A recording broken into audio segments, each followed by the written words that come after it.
All right, so this is St. Peter's. At least this is the St. Peter's that we kind of have in our mind, and this is what we think of when we think of St. Peter's Basilica.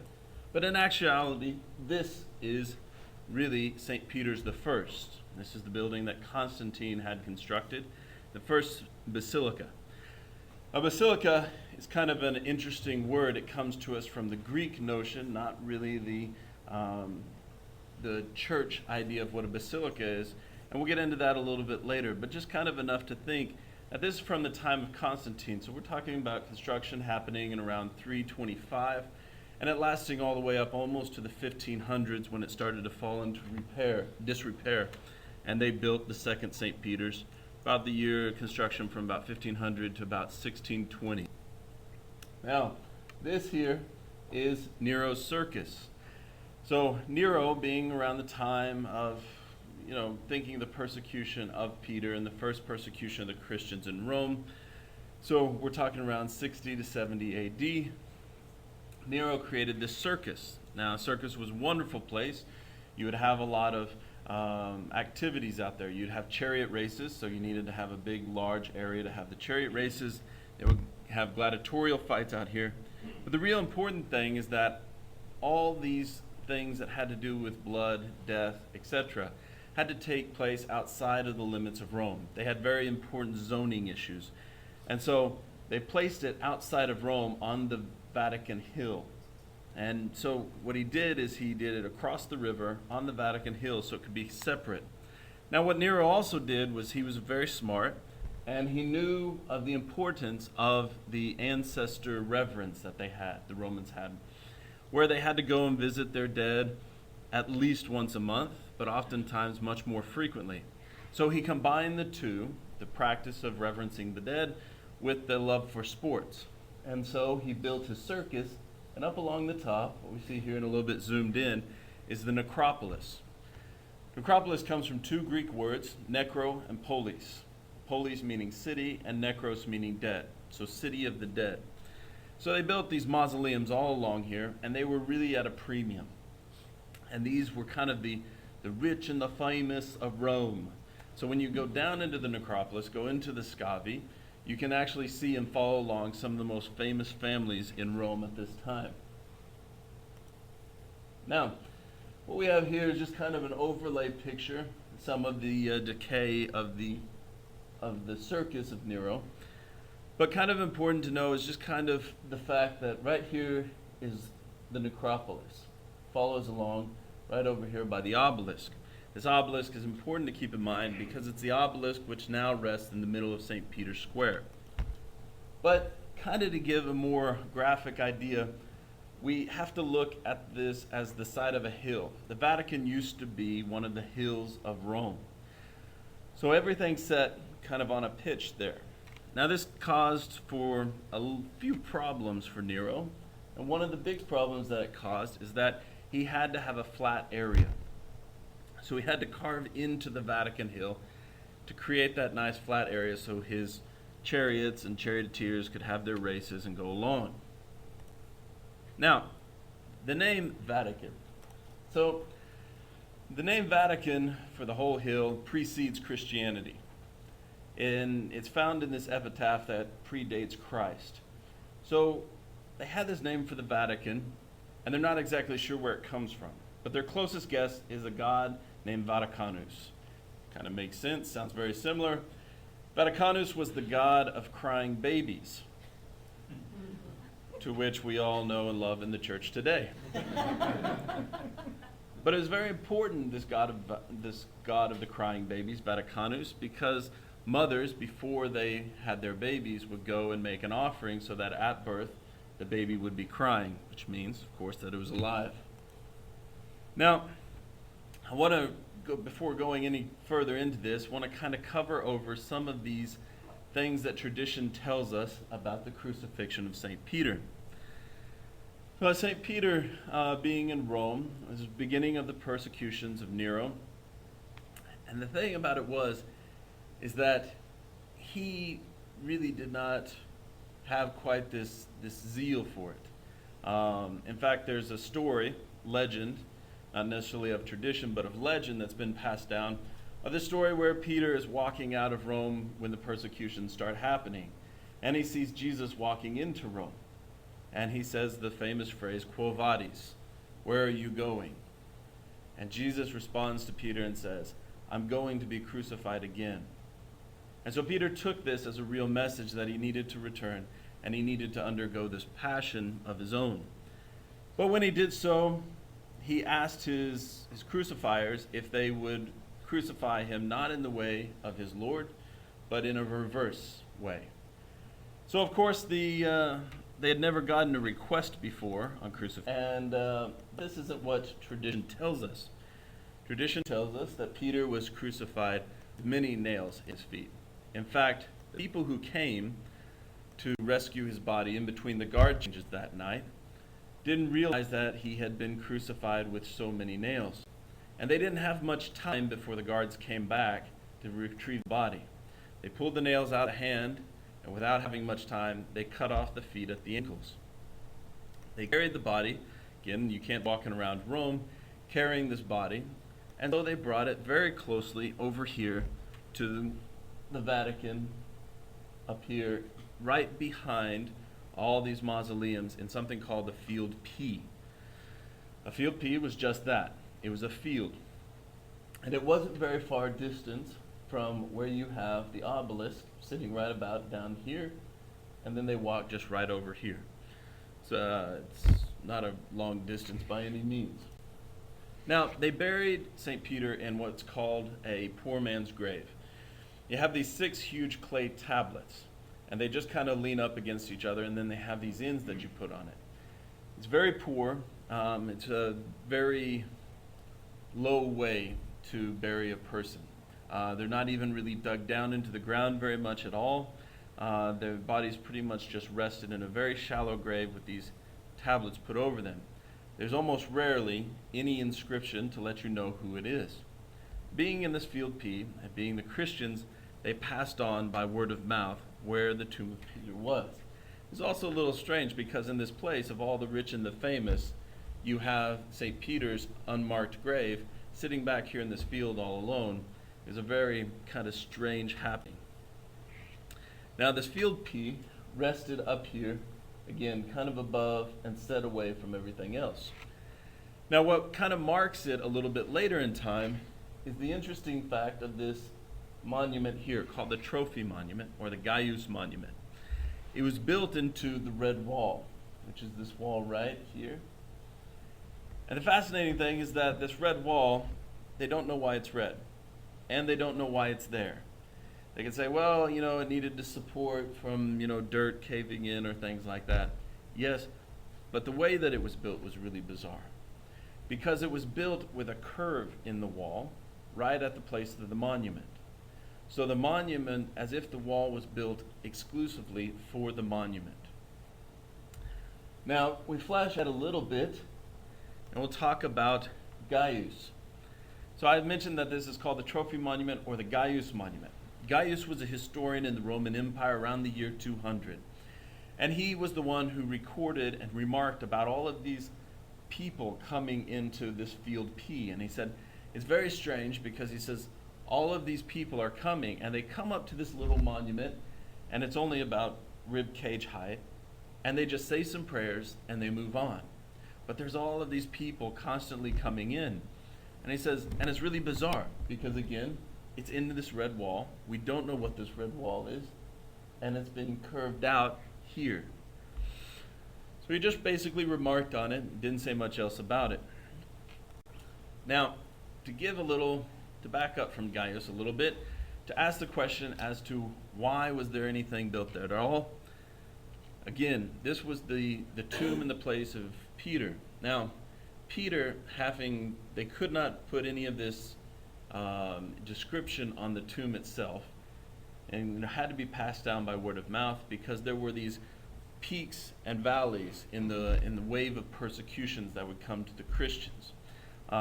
Nero was not the last of the persecutors of the Christians. Of course, Diocletian had a huge persecution of the Christians, and so they had to keep a lot of this stuff hidden. This will come back in a minute. Well, we'll go ahead and talk about Constantine. Constantine being one of these great generals, and around the year 313, he's in the northern Germanic territories.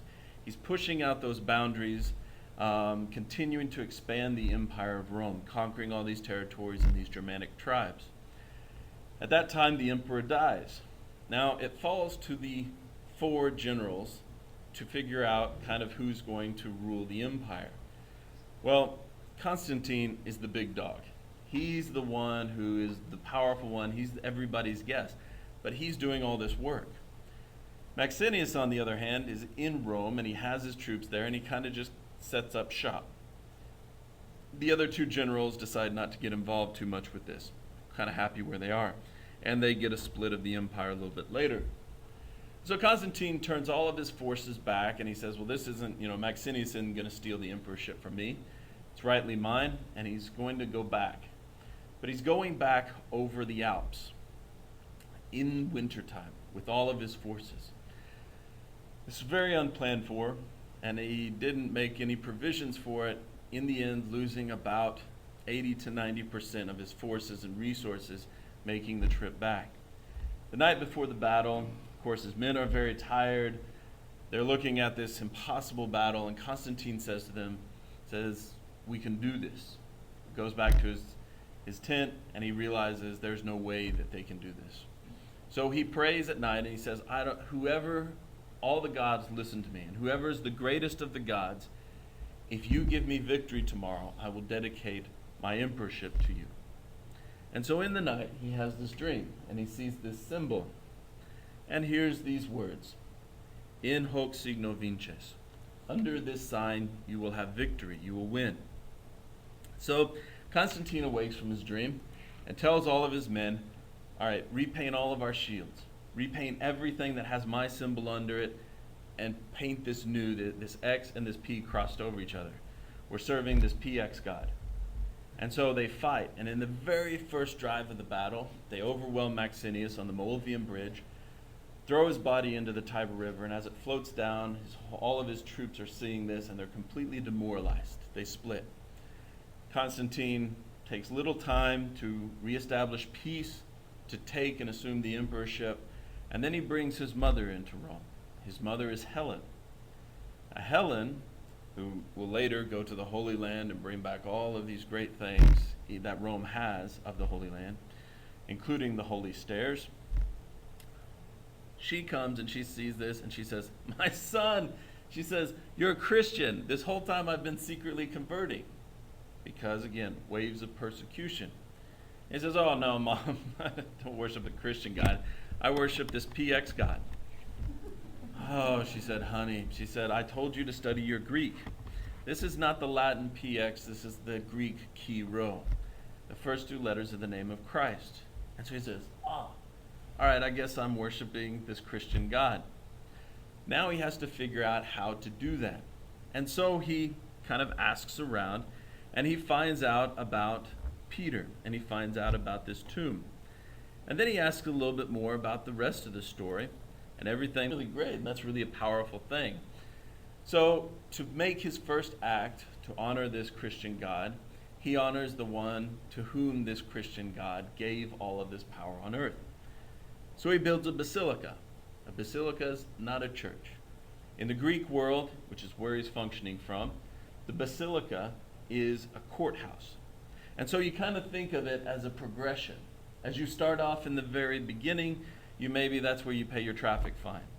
As you go up a little bit, you stole something from somebody, that's the court you go to.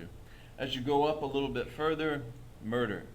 And as you get to the very back part, that's the place of supreme judicial power.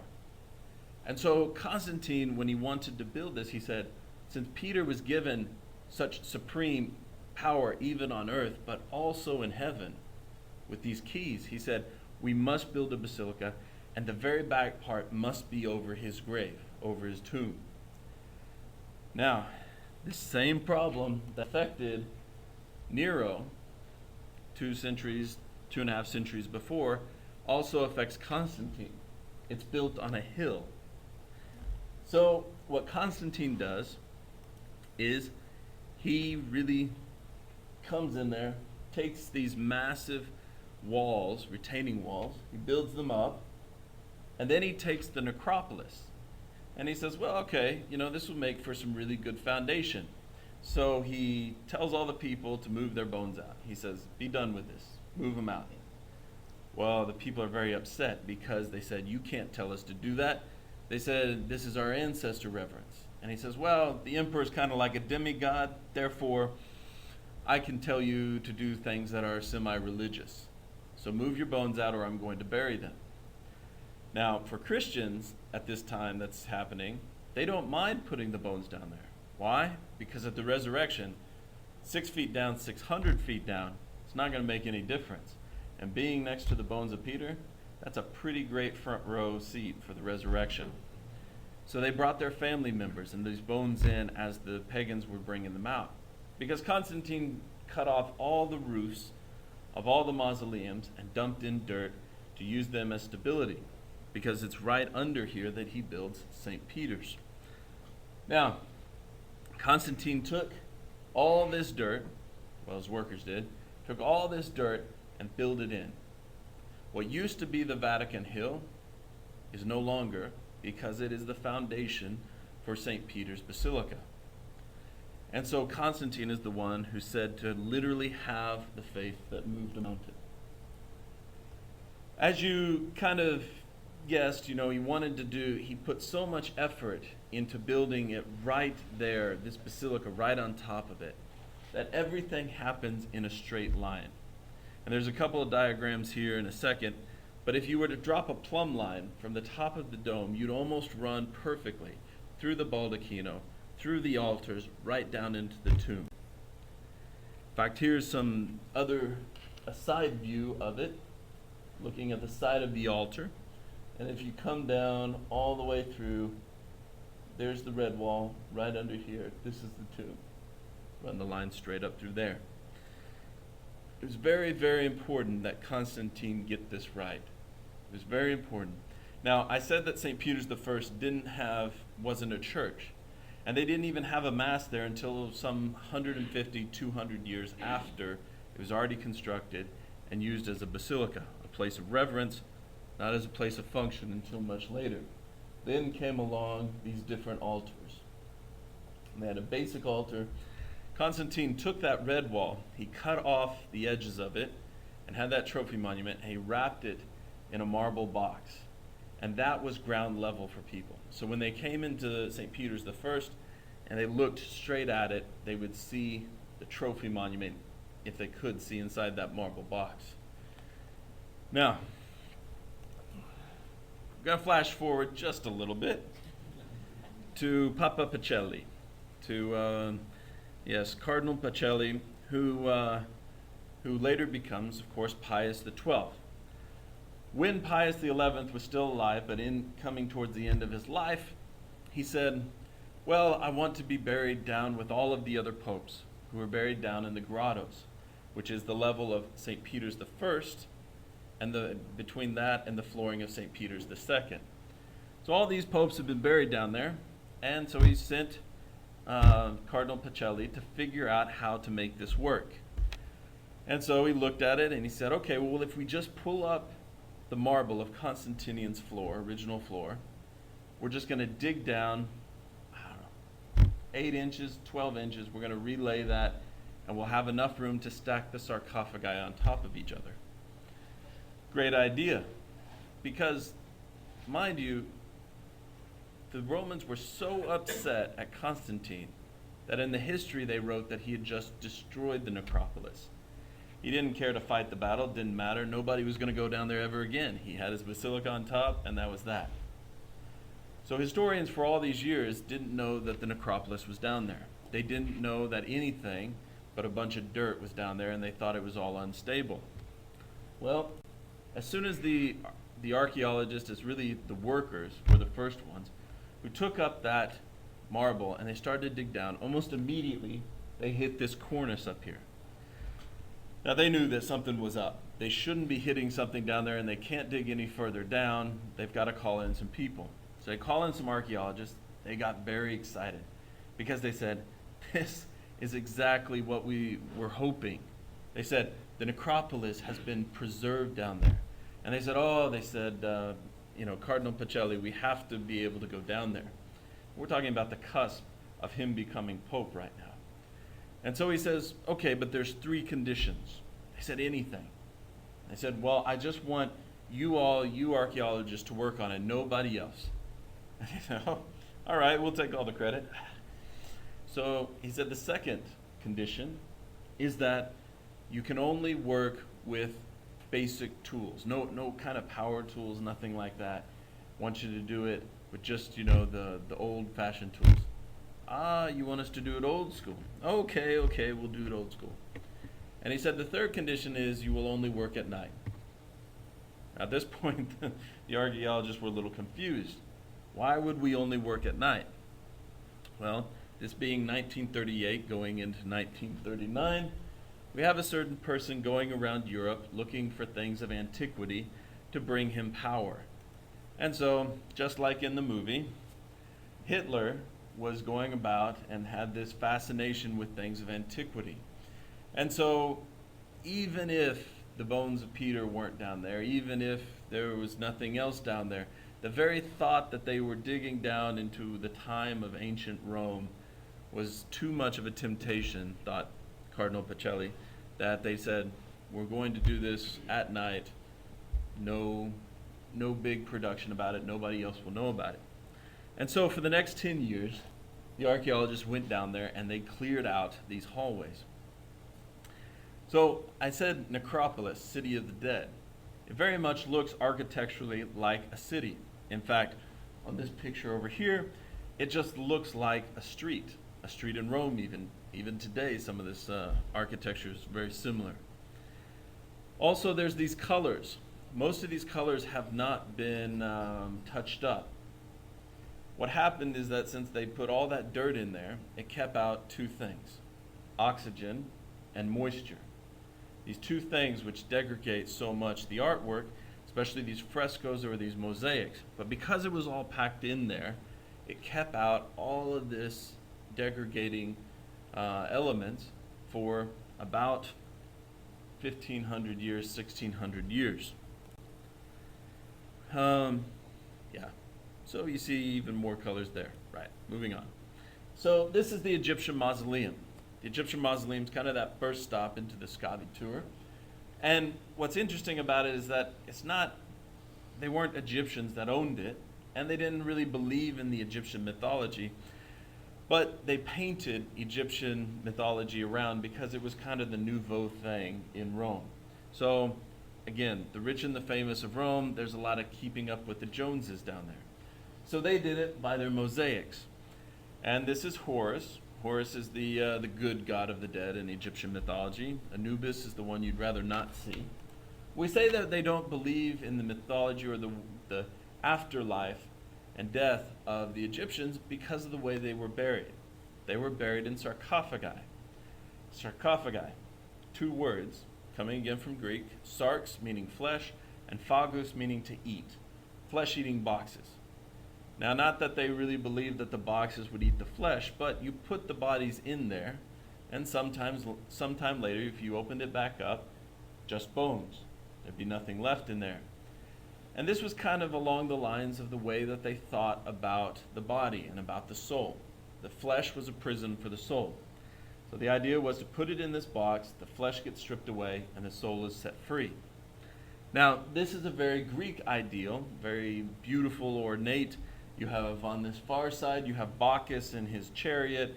Bacchus is the god of wine and good times, and so this is kind of one of those party afterlives. This is a Roman example. It's a little more stark, but what's really significant about it is this squiggly line. It's called a strigil. Now, a strigil was a tool used in the ancient world for daily hygiene, mostly of the common person and not so much of the rich and the famous, but the idea is still what they're trying to preserve here. Because most people didn't have access to a daily bath, a weekly bath, or a bath at all, unless they went down to the river, they would use this tool and they would just rub it across their skin. It wasn't sharp, but what it did is it took off that dirt, the grime, the oils, and even kind of that top layer of dead skin. So it was an exfoliator. Well, this was important because, again, to set the soul free from the body. So a whole bunch of these strigils, and you get the idea that they're trying to get the imagery of taking the flesh off very quickly. Now, why it's important for the tour is because this is one of the first examples on the tour of a Christian burial. Over here on the side, they have a little area down here, an internment there, where the body's been interred into the soil, and just a clay tablet put over the top with the word on the underside of just deposito. Just like our word in English for deposit means you're coming back for it. And so this was one of the first examples of Christian burial and the first ideals of how do you describe a Christian burial. It's a depositing of the body to return for it. Now, this is the Catani family. Catani were a bunch of bricklayers.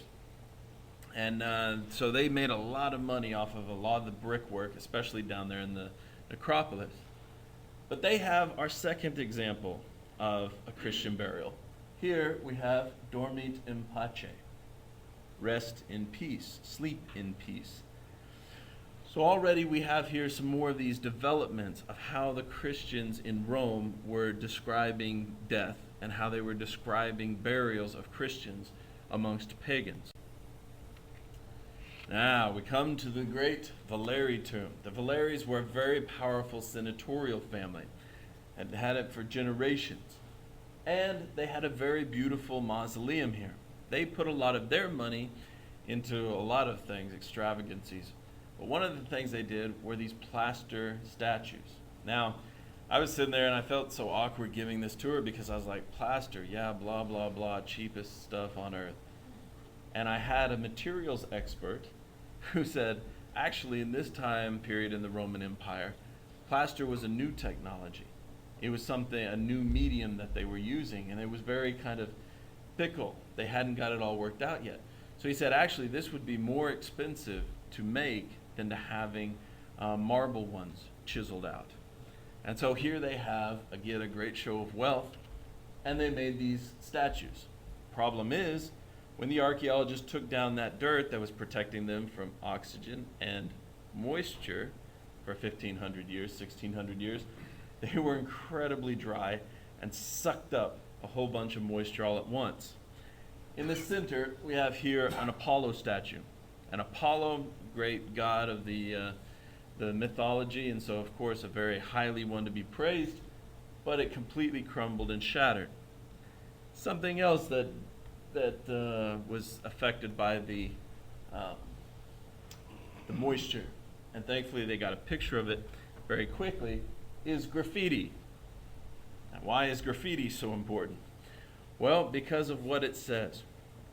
Here we have a picture right next to the leg, done in charcoal, of Jesus and Peter. Y'all can see that, right? Jesus and Peter. Should be regular. Let me blow it up. So here we have Jesus. So obvious. He's got the phoenix for a haircut, and he's got the name out beside him. Then we have Peter, right? You guys can see that, right? Peter looks just like him. Thankfully, the artist wrote the names out beside it for us. But he also wrote out this prayer. And what this prayer says is, Peter, pray for those holy men, those holy Christian men buried near you. Now this gave pause for the archaeologists. One, at the time that this dirt was coming in, Peter's bones are still down here. They're making this prayer still to Peter being down here. Excellent. And I was giving this and I said, what I was told in my class on this, they said, yes, charcoal won't last a year out in regular conditions unless it's protected, for this graffiti. And I had this art student say, oh, no, you're incorrect. And I thought, oh no, I'm going to mess it up. I think it's probably like 10 years or something. And she says, you're lucky if you can get 6 months, even 5 months out of it if it's unprotected in regular humidity. So the great thing about this is that it means they can date very accurately based on the degradation of it after they took down the dirt. If it lasts for 4 months after that, it means it was done within the first couple of months before the dirt was put in there. And they really believe that it happened when the dirt was put in there immediately. Now, pray for those holy men buried near you. It's asking for prayers, intercessions of a saint, and for the dead. This is very important because they believed that this was not written by some great theologian. He didn't come down there and scribble and graffiti on the wall. But rather it was either one of the workers who having their fire right there, took a piece of the charcoal from the fire and scribbled it in, or it was some of these Christians who were bringing down the bones. In either case, it's not a high theological ideal, but a very present one, talking around the middle part of the 300s. Not some high theological ideal, not something that was formulated by the church and not really believed by people. So when people say, oh, well, this whole purgatory thing is made up. Well, the common person seemed to believe it in the middle of the 300s. Now, moving on, one of my favorite parts is the Julie tomb. The Julie tomb has really, really fascinating artwork. It's also in really, really bad condition. This is all faded as compared to all of the others, which is not faded. Problem with that is that Constantine did not cut off the ceiling of this tomb. This is the only tomb he did not do that to. It begs some questions. Now, we look at this artwork and we believe it to be Christian artwork and hidden Christian artwork, which is also the belief as to one of the reasons why Constantine did not cut off that ceiling, but left it intact and preserved because it was a Christian mausoleum. We'll go through and explain how. Right here we have this great scene of a fisherman, and he's throwing out the line and there's two fish out there. Yeah, sure, it could be just an average, imagery from mythology, something like that. But the interesting thing is that you have one fish swimming towards the line and one fish swimming away from the line. This was used in the early church to represent free will, that the animals don't have this ability to overcome their impulses by reason, so that both fish should be swimming towards the line if they were just animals. But the fact that one is swimming away and one is swimming towards shows a choice, free will. In addition, we have the imagery of the fisher. Well, Jesus Christ says to Peter, "Come with me, I will make you a fisher of men," a fisher of those who have free will. Moving on, the next image, we have two men on the boat here, and we have a sea monster eating a third guy. All right, this might not be very clear. Let me see if I can get the next one. Here we have the Christohelios, or the Apollo Christ, this image here of an Apollo. But there's some problems with this being an Apollo, at least strictly speaking. So, of course, we see the chariot, we think Apollo. We see the fact that he's riding across the sky, the golden sky, Apollo. But the problems come into the fact when you look a little closer at it. We have here the rays coming out of the head. Problem number one, they're coming out in a cross shape. Never in art has Apollo ever been described in this way, has ever been seen in this way. He's always been represented with omnidirectional rays, kind of like the Statue of Liberty, never in a cruciform shape. Second problem that we have, he's holding an orb. All right, big whoop, he's holding the orb. But the orb in the ancient world did not mean the world, because they didn't have the concept of the world being round, but that it was perfection, or the completion, the totality, meaning all of creation. Apollo was a great god. He wasn't the greatest of the gods. He would have never held in his hand all of creation. It wasn't his to hold. The third problem, his eyes are upcast. Apollo is not the greatest of the gods, but he is the one that rides highest. There is no one spatially higher than Apollo. He rides the chariot across the skies. So when you look at this imagery, you say, there's all of these problems. There's no one for him to look up to. He shouldn't be holding this orb, and the rays are coming out of his head all wrong. We look back at it, and we can almost instantly see Christ. Christ with the cross for the rays coming out of the head. Christ holding all of creation because he's the Word through whom the Father made all things. and then the eyes upcast, because the Son always looks up towards the Father. We also incorporate into that the vine and the branches motif, which don't go with Apollo either. Now, people sometimes ask, they say, yes, but what about the horses? What does that mean with Christ? Well, they do have to use a certain amount of figures to hide the original sins.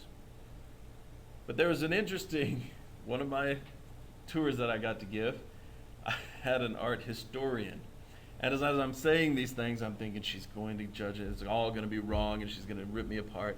And sure enough, she raises her hand and says, I have a question. Oh.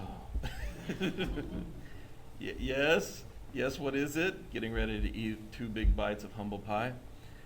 She says, don't you think it's interesting that never before in art history had they seen the Christohelios, at least they thought, until the time of Michelangelo. Michelangelo painting the Sistine Chapel and the Last Judgment, there in the center is the Christohelios, Christ as the sun god. And so he said, this is a very strange thing and had never been done before. And yet, this image here is the Christohelios. Now you may notice this big hole. This is on the ceiling. You may notice that big hole there. That big hole is because when they were building the second St. Peter's, some workers fell in the hole. And before they let this worker out, they gave him a light and had him look to see what was around and had him sketch what he saw. Now, when the sketch got put into the archives, they didn't know where it came from. Nobody had really told them that the guy had fallen down into this hole. So they just kind of filtered this drawing around and just kind of put it somewhere into the archives. Of course, they found it years later, in more recent times, now knowing where it came from. But she asked, wouldn't it be interesting to consider the fact that maybe these workers we're talking about really fascinated me? So back to this field P, back to Peter, because all along we've been moving down St. Peter's. We've been moving from kind of the doorways all the way down towards the baldacchino, underneath, of course, St. Peter's the First. So we're finally getting to the point of getting very close to this field P, getting close to this trophy monument. And here's kind of an overlay. If you go into the necropolis, you go along all this way, and we've been kind of getting there, and then we're going to this field P. Again, field P, this is the old St. Peter's, right over here in the main spot, that central point of power. Then we have the bigger St. Peter's. You create that cross through here, down the middle, lines up. Get all this important thing of having this building upon building. So of course this is St. Peter's the Second from the inside. We've been moving along and we get down to now what's the confessio area. Right by the main altar, there's a little kind of hole you look down into. And you look into right here and there's a mosaic of Christ. I believe it's Christ the teacher. And that mosaic has been put directly onto the red wall. So downstairs, that's the level of St. Peter's the First. You're looking straight at it as if you were a pilgrim at the same time as all those people who came to St. Peter's the First, time of Constantine. Yeah, we've covered that. All right. So in the tour, and when the archaeologists were getting there, they knew where they were. They're underneath the baldacchino. They're underneath that main altar. They're even underneath that trophy monument.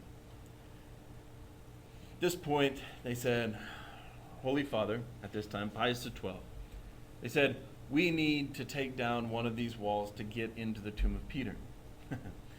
The Pope said, no. I'm, one, not risking your life. Two, I'm not risking that extremely priceless baldacchino of Bernini's, which cannot be replaced. And we're not going to crush down into the middle of the tomb of Peter, losing it forever. So they decided to do something very crazy. And they decided to tunnel under one of these walls. Now, this would mean they're coming up into the bottom of the tomb of Peter. Problem with that is gravity is always working against an archaeologist. So one of these pillars from the trophy monument, these two white columns, one of them fell down and shattered back there in 1,000 pieces, not even attempted to put it back together. They've just left it there. Another danger is these tunnels could collapse upon them, a real threat to them. But they tunneled up and got into the tomb of Peter. In fact, they took all the guides down there. It's really treacherous. Hopefully someday they can get it better done so that everyone can see it. But you get down in there and you can look up into the tomb of Peter. And by that, you can look up into those 6 clay tablets that are still stuck in the dirt, and you can see from the bottom up. They took the bones that they found in there, and they took them to Pius XII, and they said, "Holy Father, we have found the bones of Peter." And he said, "That's great. Let's have them tested." So they took them to Dr. Carenti, who is an expert in testing bones and dating them and finding out all about them. He took them for months. And he came back and he said, "Holy Father, you don't have 1 set of bones, you have 3 sets of bones." Okay, well, this is a little unexpected. But Dr. Carenti explained this isn't problematic because one of the customs in the ancient world was to bury families together. Now, from the gospel, we know that Peter had a mother-in-law. Stands to reason he had a wife. And if he had a wife, chances are he had children. And so I said, okay, well, this isn't so problematic. So he had a wife and a kid. Well, see, here's the problem. He said, the bones, at least the set of bones that's old enough to be Peter's, are female bones. Okay, so they're his wife. What about the other 2 sets? They're both male bones, but they're far too young to be the bones. They're most likely his sons.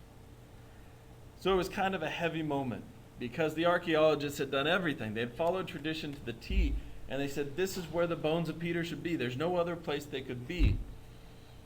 And so they were very heavy-hearted. But Pius XII really saw the silver lining here. He said, we did everything we could. And he said, what we have found is nothing short of miraculous. We have found the tomb of Peter. The tomb of Peter, which has been told to us by tradition to be right here, to be right in this place. And we found it exactly as tradition told us. He was very happy with this, and on December 25th, 1950, Pius XII declared, these are the bones of Peter. Or this is the tomb of Peter. But that we didn't find the bones. Now, in the tour, this is the point where I would tell everyone, very sadly, there's a few more things that we have to finish up with the tour, and we'll get you on your way. And of course, they're all expecting to see the bones of Peter, so they're very distraught. So we get upstairs, and I explain a little bit more, because we're on the level now of the first St. Peter's. What's the grottos today? And I talk about how a few years later after this, about 10 years later, there's a Dr. Margherita Guarducci.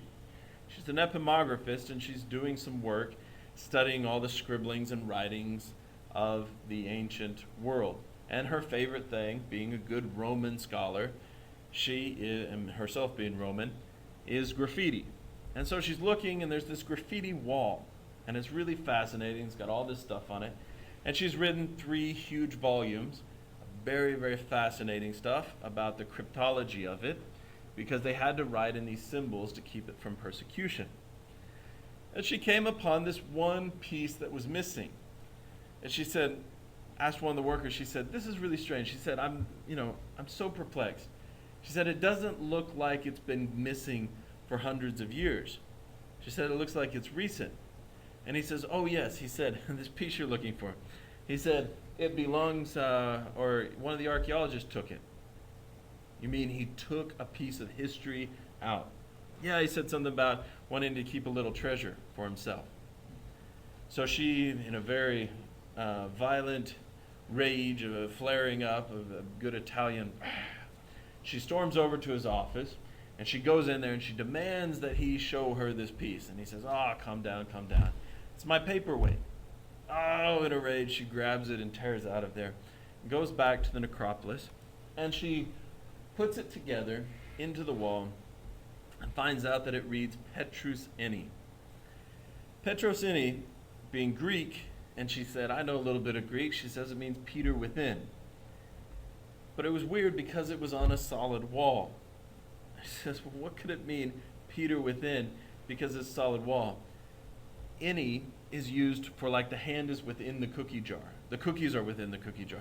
You have to have this within. So she went to some Greek scholars. They confirmed it. It really means within. Now, when she put it together, she found that it was right there against the trophy monument, right against this graffiti wall. Well, this graffiti wall had this hole in it. Of course, there's nothing in there, but she was talking to this worker and saying, okay, well, help me understand, help me unravel this. She says, how can there be Peter within solid stone? And he says, well, you know, there were some bones in that hole there. And she says, what? There were bones within the wall? He said, yes, well, let me explain. He said, because we believe that these were Christians bringing in bones, there were some of the archaeologists and other workers who were throwing these bones around like they were nothing. He said, but we believe them to be Christian. They should be resting in peace. So he said, me and one of the archaeologists would come in and we would box them up and we would take them and put them in this place over here in the Vatican where they could rest in peace. And she said, take me to them immediately. So they went directly over there, and sure enough, there was a box labeled there, the niche in the graffiti wall, found by the worker and the archaeologist on this and this date. She took the box and she went to the Holy Father and she said, Holy Father, we have found the bones of Peter. This time it's Paul VI. And he says, that's great, but just like my predecessor, we're going to have them tested. Called on Dr. Correnti again. He spent months and months and months and researched the bones. And when he came back, he said, I have some really exciting news for you. And Paul VI, he said, okay, just tell me they're male bones first. Yes, they're male bones. Tell me they're the right age range. Yes, they're the right age range to be St. Peter. Phew! But that's not all, Holy Father. You see, these bones come from a rather large, robust man. Well, that's great, because tradition has kind of always pictured Peter as being rather large in stature. And there's something else. You see, we found in the bones a type of disease decay. Okay, what does this have to do with anything? It's only found in fishermen. All right, well, this is good news, good news. Holy Father, we have found bone fragments from every bone group except for the feet. All right, good news, good news. I'm ready to declare these are the bones. Hold on, Holy Father. There's something else you should know. Here's a picture of all the bone fragments, large collection. We also found fragments of fabrics mixed in. Okay, well, what importance is this? He says, because I believe this is the key to why they were not in the tomb. Here we have gold. Gold was an extremely expensive fabric, not only the material, but to have it fabricated and made. So it took someone of extreme wealth to make this. Second, the other fabric is purple. Holy Father, at this time in the Roman Empire, if anyone except for the emperor were to have this fabric in their possession, they would be killed. So Holy Father, it's my belief, my professional belief, that Constantine took these bones out of the tomb, carried them up, put them into this wall, and then wrapped the whole box, the marble box, around it, so that when the pilgrims came, they would be right there, looking face to face to the bones of Peter. He said, so Holy Father, with as much certainty as science can have, minus DNA testing, believe that these are the bones of Peter.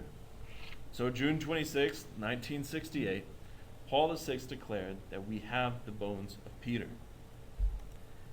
Now, when everybody goes to St. Peter's and they come out of this tour, even if they don't get to go on the tour and they go to the grottos, they come to the Confessio.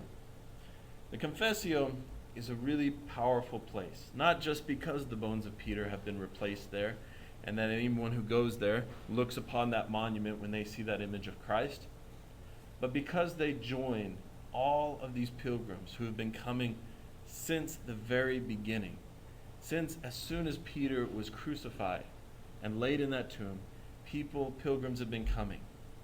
Why? to make the confessio.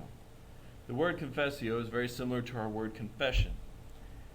There's not really a word to fess, but we have the idea of the word to fess when we have profess, confess, to say or to claim.